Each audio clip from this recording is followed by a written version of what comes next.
America is a country unlike any other. America spans 2,800 miles from Atlantic to Pacific and contains an unmatched variety of biomes. That's not even to consider Alaska and Hawaii, and its outposts and military bases around the world, consisting of cultures and peoples from all corners of the planet, and factions with extreme differences in religious beliefs, moral values, and political interests across its hundreds of millions of inhabitants. American life is itself defined by a continual state of identity crisis. I've moved a lot in recent years, and the strange thing about moving is that it forces you to ask what you are rooted in beyond a local community or circle of friends. I started to look to history for answers, and I decided to see how my kin and cousins across the Atlantic have fared since my great-grandparents left those Scandinavian shores, in need of scarce farmland in an adjacent Anglo-Saxon culture.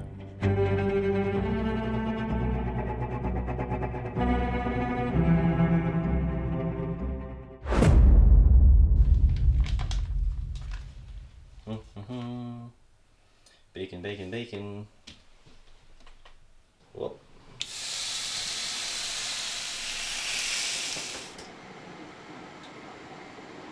Free-range chickens, not eating any soy, not eating any kind of stuff. They're eating all the bugs. Here we got our scuffed setup. So, do you want to introduce yourself? Yeah. Well, so my name is Thomas. I grew up in Norway. I grew up in Oslo, the capital, and everybody has their own coping mechanism for the lack of purpose. The Norwegian way of going about that is just not talking about it, really.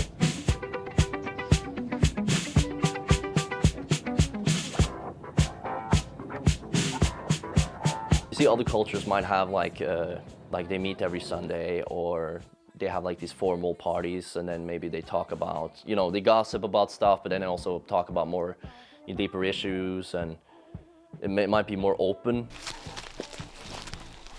They'll have like their extended family friends or something like that, or other friends that they go to, and then they talk about the deeper issues. But yeah, in Norway it seems like that is something you never talk about. Like, you don't talk about your marriage, you don't talk about your sex life, you don't talk about if you're fighting, if you're having economic problems. Yeah. Fill up with that.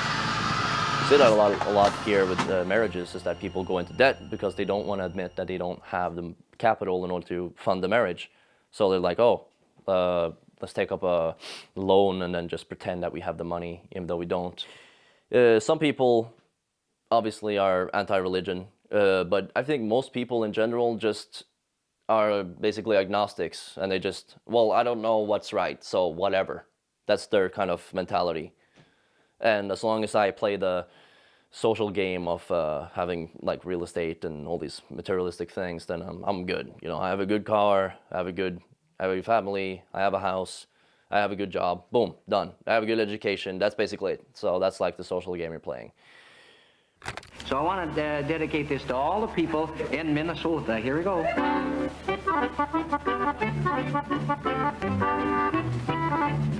There is a guy in Minnesota that you should know. He's not the square and he's not the smooth. There's a twinkle in his eye, and I'll tell you why. When he does the rock, he's a real god. He's a Scandinavian hotshot. He is a hotshot from the loot. Vi er her i Norge. Yep. Rolling. Alright, Gutter. Alright, Gutter. No balls. Oi. Hello. They are a svenska family with the last. Let's go! Look at this dude. Master on the slope. Most of the residents of America come from somewhere else. The same applies to my history. I was raised in the Midwest. Everyone has a different idea of where the Midwest is. Is Ohio included? Well, what about Nebraska? But if you find yourself in endless flat countryside, with fields of corn, soybeans, and patches of woods, you've probably arrived.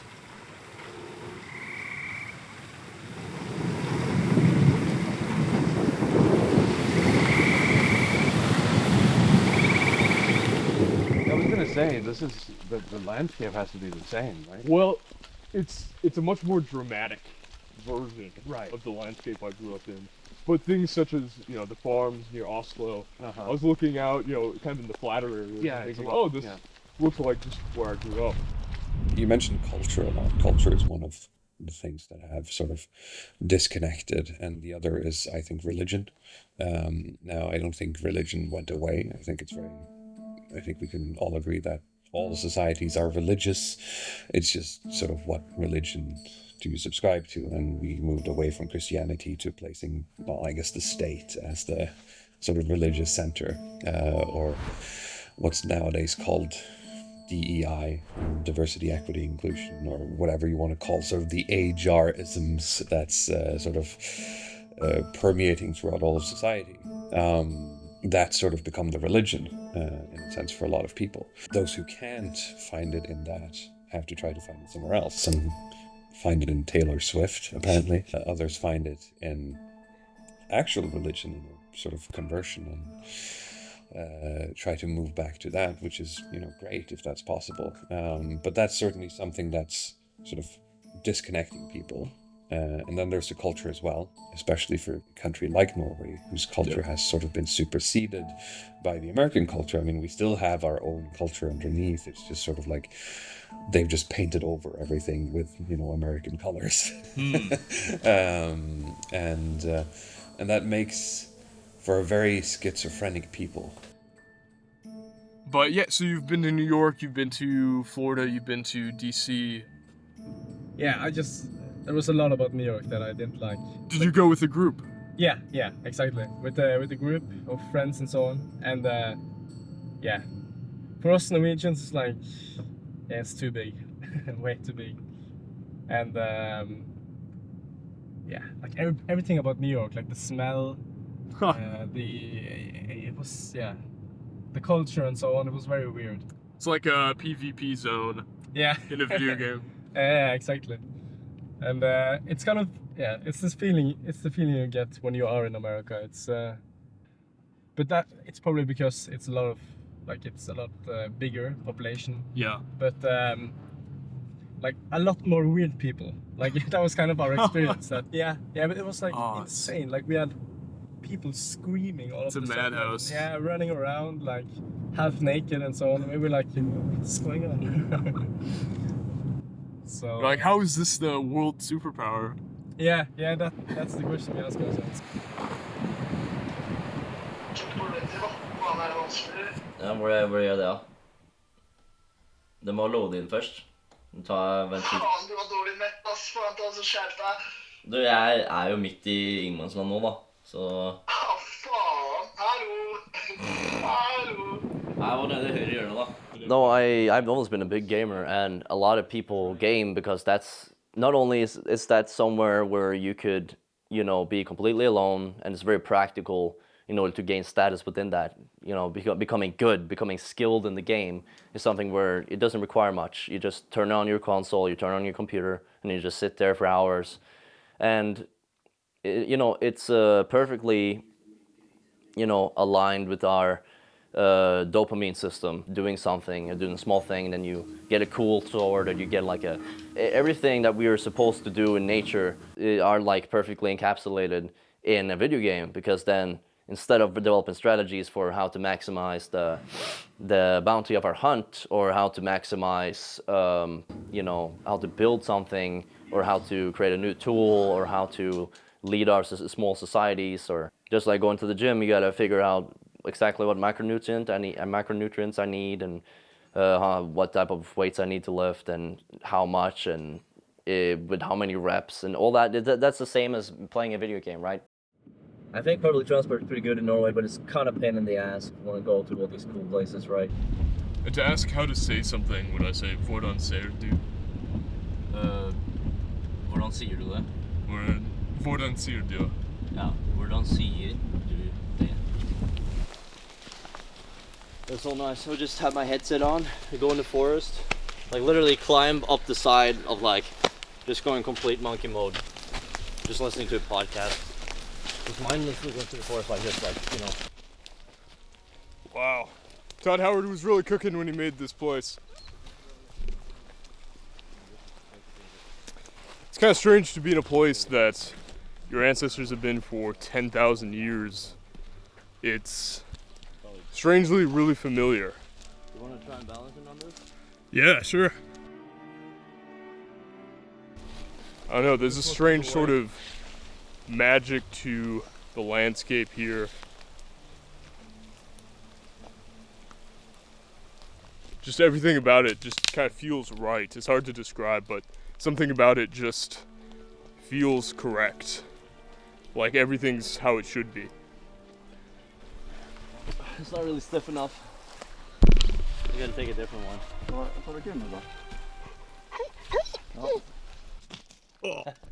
They build dogs differently here.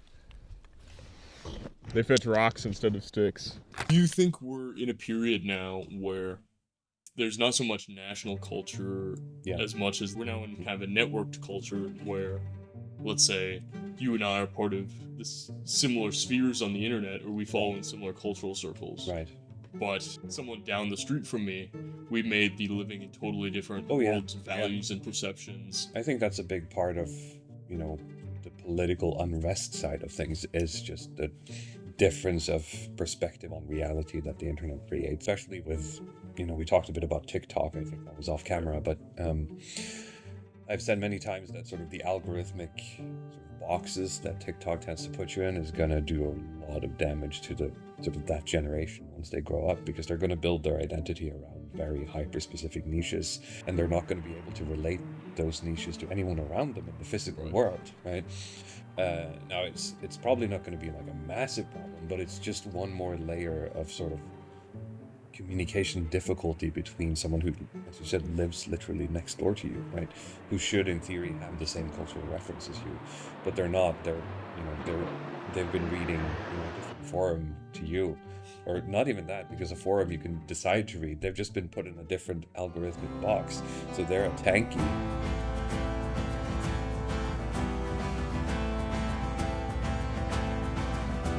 Getting the full, authentic Norway experience here.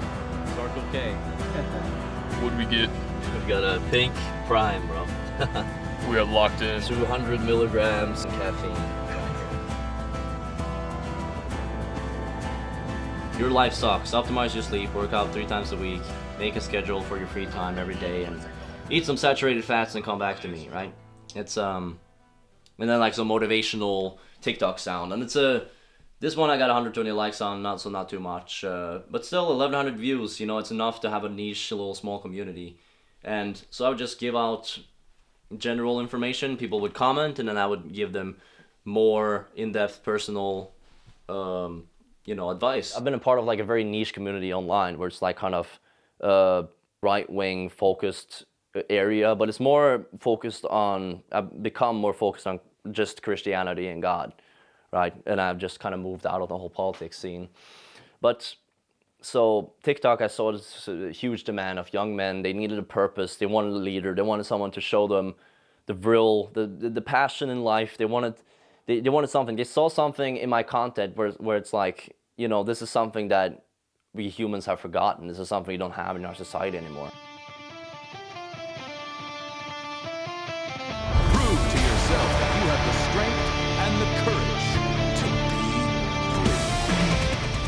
TikTok, I saw this huge demand of young men. They needed a purpose. They wanted a leader. They wanted someone to show them the real, the passion in life. They wanted something. They saw something that we humans have forgotten. This is something we don't have in our society anymore.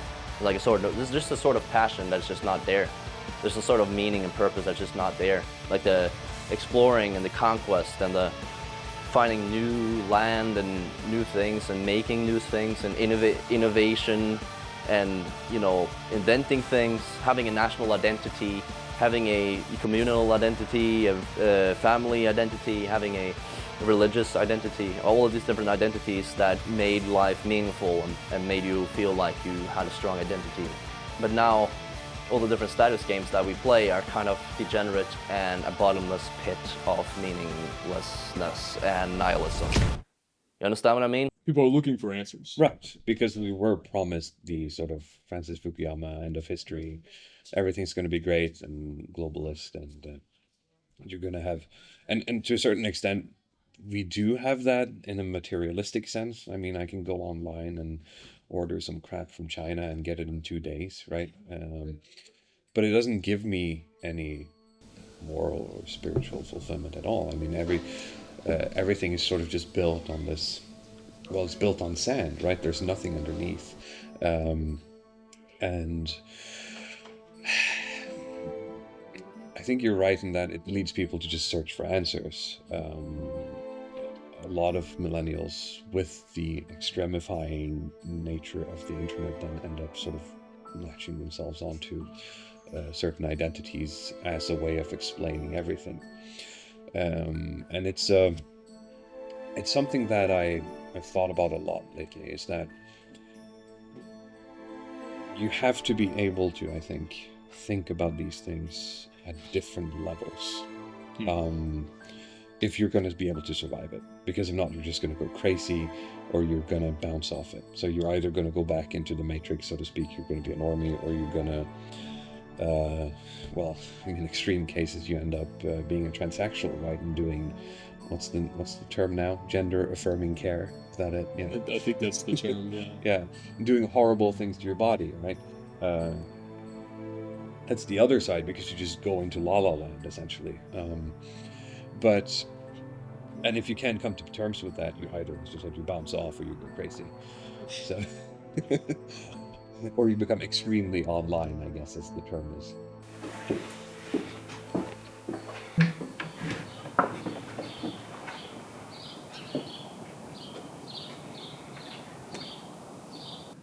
Hej. Godmorgen. Ha det bra, ven. Well, I have to say, this chap looks an awful lot like me. Bit of a family resemblance, you could say. One thing I can't get over yet is just how quiet Bergen is, how quiet most of these cities are. You know, Norwegians are not very loud people. Just one vehicle that's about the loudest seems to get unless you go right into the downtown area. But it's just so quiet out here. I love it. It's super, super peaceful. I'm kind of a loud person, so yeah, I must have inherited that from my Swedish side or something.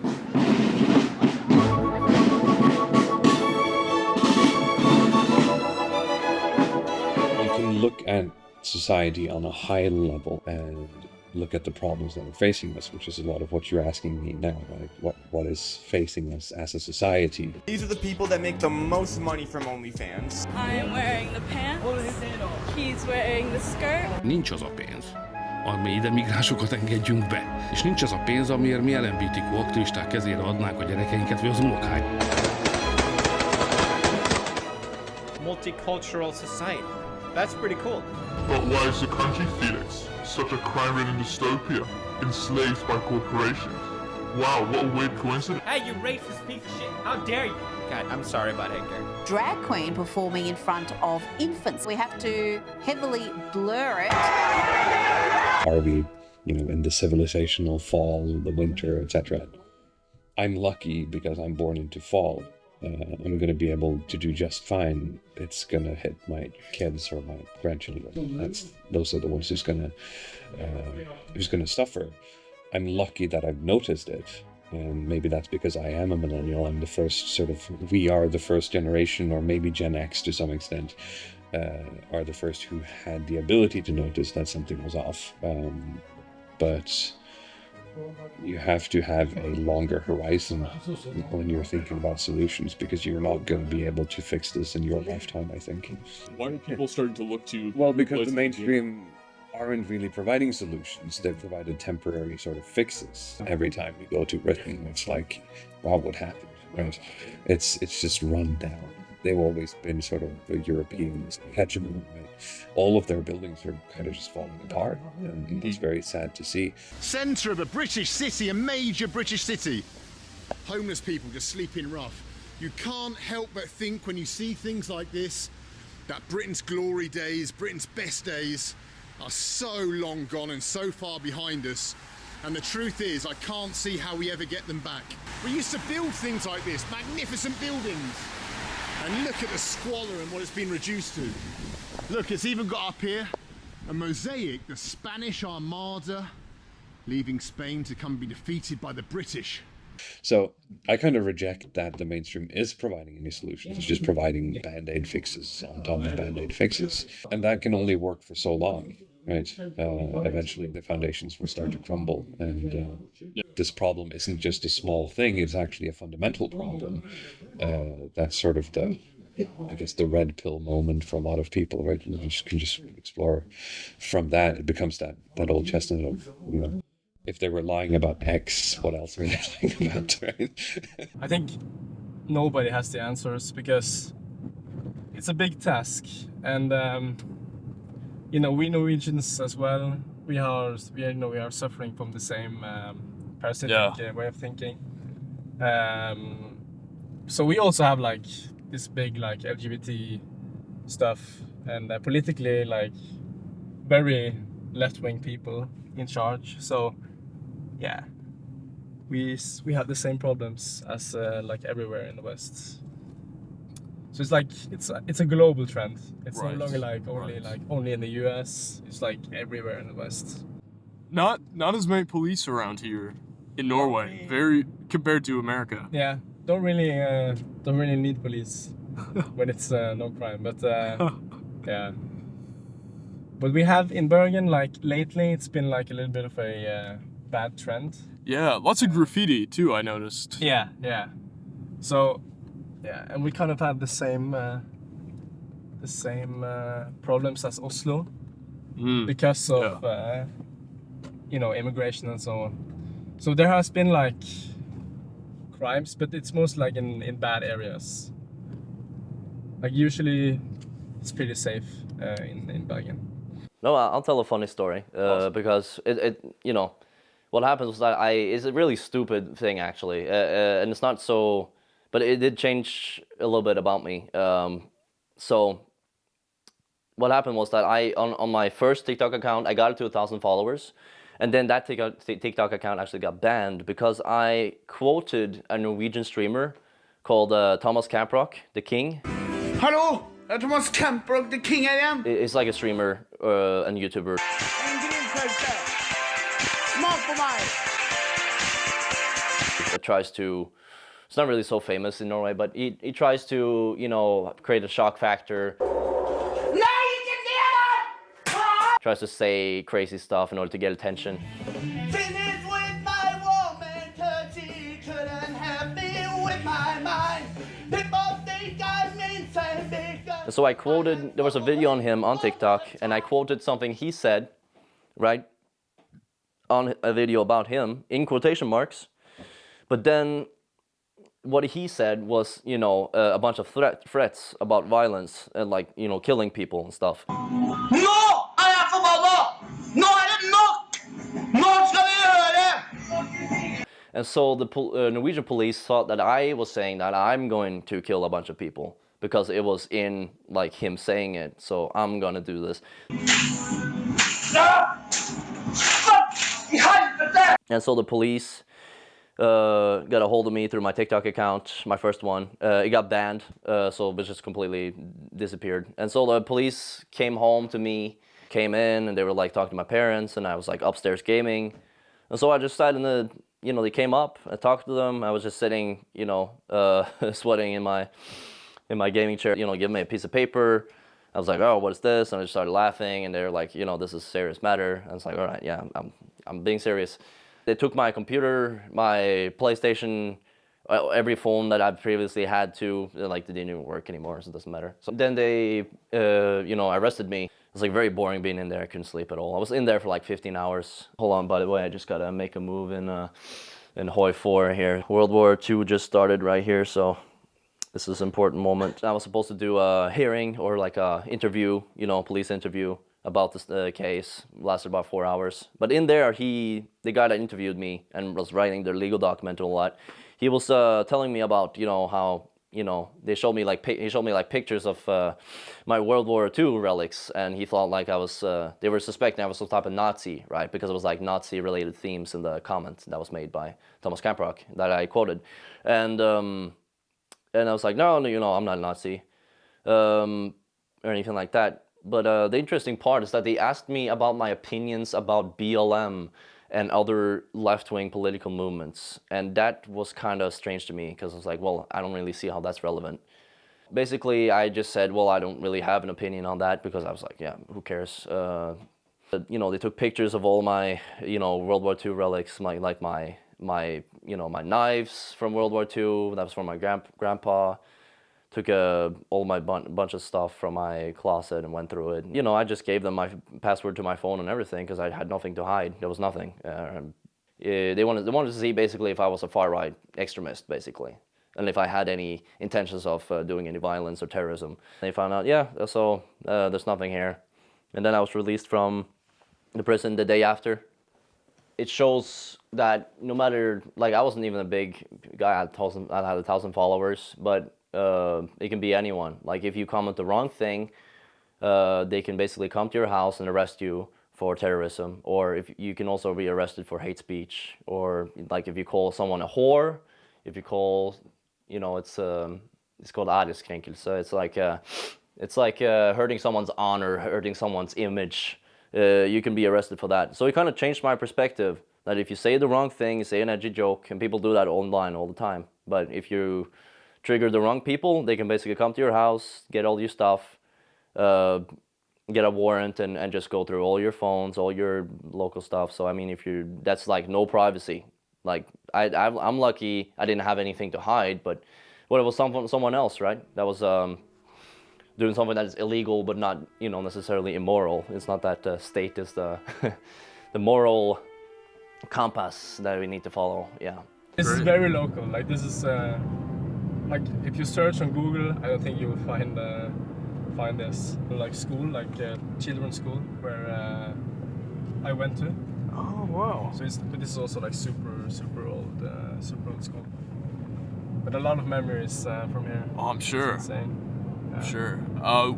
We Americans move so often. Yeah. Okay. Yeah. That it's been a long time since I've seen my old school, but lots of nostalgia, lots of memories. Yeah, definitely. Yeah. I think Americans move on average like 7 or 8 times in their lives. That's insane. Yeah, for us that's, I think, maximum 2 times. Okay, yeah. Man, we've got our own little guides here, showing us, all right, hold, now you can go. They're guiding us. But when you say, like, the point, what do you, like? Peninsula. Peninsula, okay. Yeah, so at the end of the peninsula there, a Jarl called Håkon the Good, he fought a big battle on the ships, which he lost. And he was severely wounded, he was bleeding out, and his men wanted to take him to the city, Bergen, to heal him. But he wanted to go back to his homeland, where he died an honorable death. So we have a memory stone for him out there. And yeah, very interesting. I just love getting back into the nature. It's it's like a meditation, I can literally like lift them up if you want to. Wow. They still stand. Look at this. It's insane. So this was built probably around the time America was built. Yeah. And still standing. And you see these like gaps in it. You could just go right under, where a deer could go through. Yeah, exactly.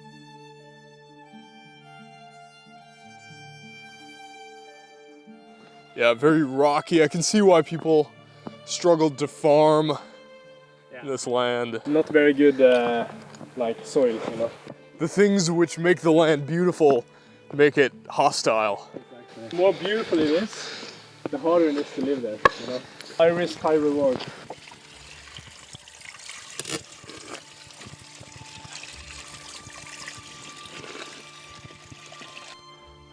I have to wonder, Would this have been my home if my ancestors hadn't had to cross the Atlantic those generations ago? Is it still my home?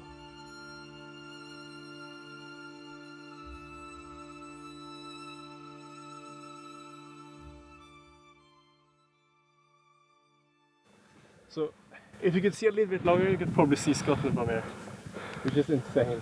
Do you think the curvature of the Earth prevents it? Yeah. If not, you could probably see it. Wow. Hey, Scotland bros, what's up? So we were just to follow this fish. Say fish, Newcastle. That way. It's really insane. Heimdall is well known. These are like salmon farms. Oh, okay. There are like hundreds of these, like also back there. So that one. Yeah. So that's kind of the industry of Bergen. Like to keep to ourselves. We wouldn't just be alone. Norwegians are a kind of good example is that we value privacy, but if they intrude on our privacy, the government or other institutions, we kind of like, well, I don't have anything to hide, so then it's fine. Yeah. Right. That's kind of the mentality we have because we don't step out of line because we kind of just want to stay safe, I guess.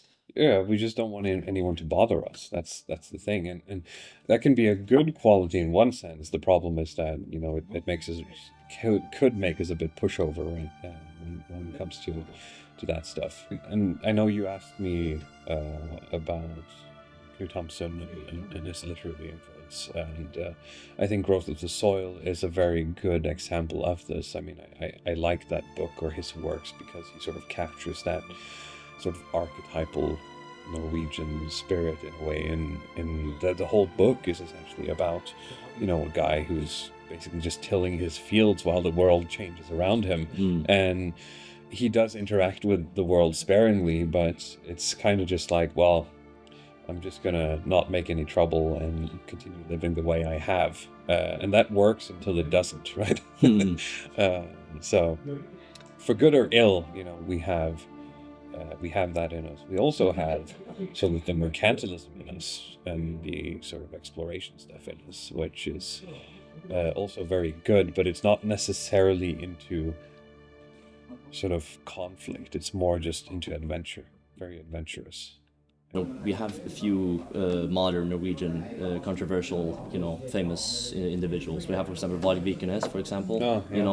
Varg Vikernes, født 11.2.73, dømmes til en straff av fengsel I 21 år. This is a secret, even in Norway. But you want to know? For example, he was someone that's, he has an interesting history with, his band and all that, but, and, the whole, court case and all that stuff. Yeah. Vikernes ble dømt for overlagt drap. I tillegg ble han dømt for å ha tent på Holmenkollen kapell I Oslo, Skjold kirke I Rogaland, Åsane kirke I Bergen, og for forsøk på ildspåsettelse av Storetveit kirkes klokketårn I Bergen. Han siktet for 5 kirkebranner, gravskjenninger, dynamittyveri. I will drink from your skull. Or will I? Let's find out. Burn them all, satanic. They want to replace our culture with Americanization, with the Judo-Christian cultures. The Christianity is the root to all problems in the modern world. It's hard to know what to do to oppose something, because dissident voices are not tolerated in the contemporary society. Everybody can relate to Odin and Thor and Freya because it's our religion. We are not Christian. Christianity is a Jewish religion. Christianity was originally a Jewish sect. Baptism is all about a symbolic ritual murder of the non-Jewish, of the Gentile. But you see that later on he had a YouTube channel and online presence, and we're having a lot of very right-wing, sort of pagan, Norse pagan, opinions. We cannot free ourselves from this domestication overnight. But we can free ourselves, and we have to. But you saw that he as well also just kind of stepped down, and now he's just chilling. And if you've seen some of his videos, he just seems like a nice Norwegian guy sometimes. Førstemann opp en slapp fisk. He's just sitting in his car yelling at his audience. Yeah. The domesticated cat is not native to Europe. It's an immigrant. Or chopping wood, or whatever he's doing now. What do you think of characters like him? Like, how do you think he represents? Do you think he represents the Norwegian rebel spirit a little bit, but also at the same time the little? In a way, yeah, because, I mean, it's hard to say because despite the things he did, he also got thoroughly sort of ground down by the system in his punishment, and his response to that was basically just to fuck off and live somewhere else. Essentially, he just wanted to be left alone, right? So he's in France He's now in France or something, now, building a farm there, which is sort of like the same thing, right? But his reaction, and something that I think has been lost a bit in the sort of black metal movement that he was a part of. And I think it's important to remember that a lot of the guys, even though, he was the most extreme, a lot of the guys were on board with the things they were doing, not necessarily talking about burning churches, but they're sort of anti-Americanism, for example. I mean, he'll tell stories about, how they used to, I'm not sure if they used actual guns or BB guns, but they used to shoot at McDonald's signs, right? When McDonald's was first arriving in Norway, right? And as with anything that's edgy, as we talked about a bit earlier, I mean, there's some truth to it in the original conception of the movement. Right? I mean, they're onto something real. Like, there is something real that is hard to describe within that. I understand, yeah. Within that, like, there's the beauty of the culture and the beauty of the history and the language and all the development and the identity of the people, national identity, cultural identity. Like, that is beautiful. Yeah. So it's like, you look at all the different, for example, the engravings on the Viking swords, like, what they created was beautiful. Yet I don't think we should worship our ancestors the way that some of the Norse pagans are trying to make it. I think I think we should definitely honor our ancestors, but we shouldn't worship them. I just don't think they do a great job at creating a counterculture, because when I've encountered them, it's too much degeneracy and chaos. And looking at, everything's going to go to shit, okay, sure, but I mean, we've accepted the civilizational cyclical model, which means that, okay, well, after that, something, better can thrive. It could lead to something better, but it's up to us to at least give the philosophical tools and maybe the practical ones as best we can and pass them on, because they weren't passed on to us. We could, sing a few songs as our ship sinks and be happy anyhow. The fall of the West is nothing but a rebirth of something better. It's something in the Nordics, in a lot of the Anglos, where this sort of defiance in defeat is just kind of it invigorates us, it gives us hope. I mean, Tolkien basically wrote a bunch about this in Lord of the Rings. That's half of his work, is basically, characterizing sort of Rohan as like a Nordic spirit, fighting, in my opinion at least, fighting despite, their sort of inevitable downfall. And because they do that, and that's, I guess, where Tolkien brings in the Christianity, right? His sort of amalgamation of this is because they fight when everything is desperate. The hand of God metaphorically reaches down and rescues Rohan as a civilization, albeit in a different form than what it was before. I wanted to go to America. I got placed with a family in Wisconsin, in Pittsville, rode on ATVs, played American football. And then in Pittsville, they had about 800 inhabitants. Everybody there knew me, because in Norway we have these private clubs for sports, but here in Pittsville, all the teachers were also involved on the football team. They were they were someone's father, but they were also part of the coaching team, and they were helping people out. But for the most part, people were either Lutheran, Christian, or Catholic. So they were less educated than you would like Christians to be, but still kept the same sort of values. So most people in Norway are baptized, but it's not even like lukewarm Christianity. It's just out of tradition. It's like, it's something nice to do. I just felt more at home in Pittsville than I ever felt at home.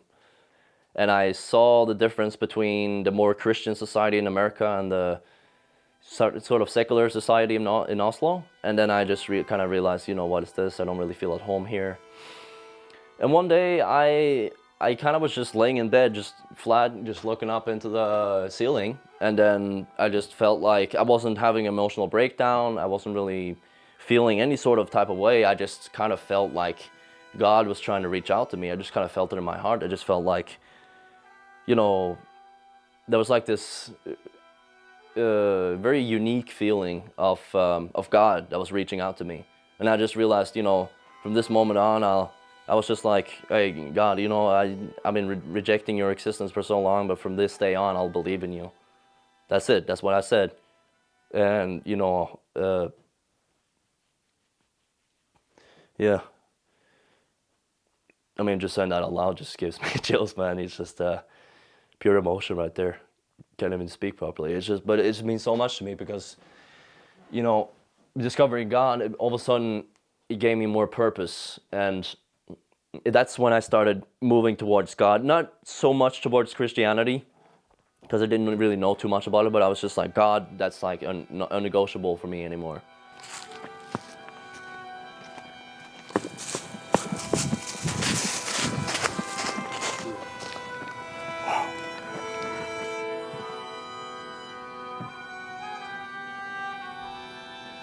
The Stavkirke, the stave church, is unmatched.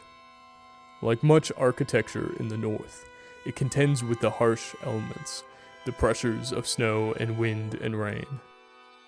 Stave churches are utterly committed to expressing and channeling the northern spirit and consciousness and the northern soul, the northern hugr, through architectural design.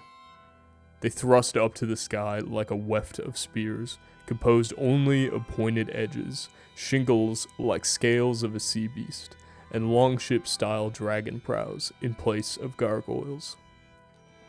The commitment to wood, across which winding, abstract iconographic patterns are intricately hand-carved, inside and out, gives the churches an animate quality unlike anything else.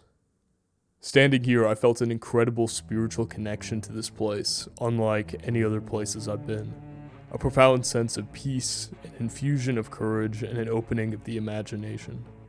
I've been told there used to be thousands of these stave churches across Scandinavia where my ancestors worshipped. Fortunately, we have not yet lost the knowledge of how to construct them. We're even building a few in America.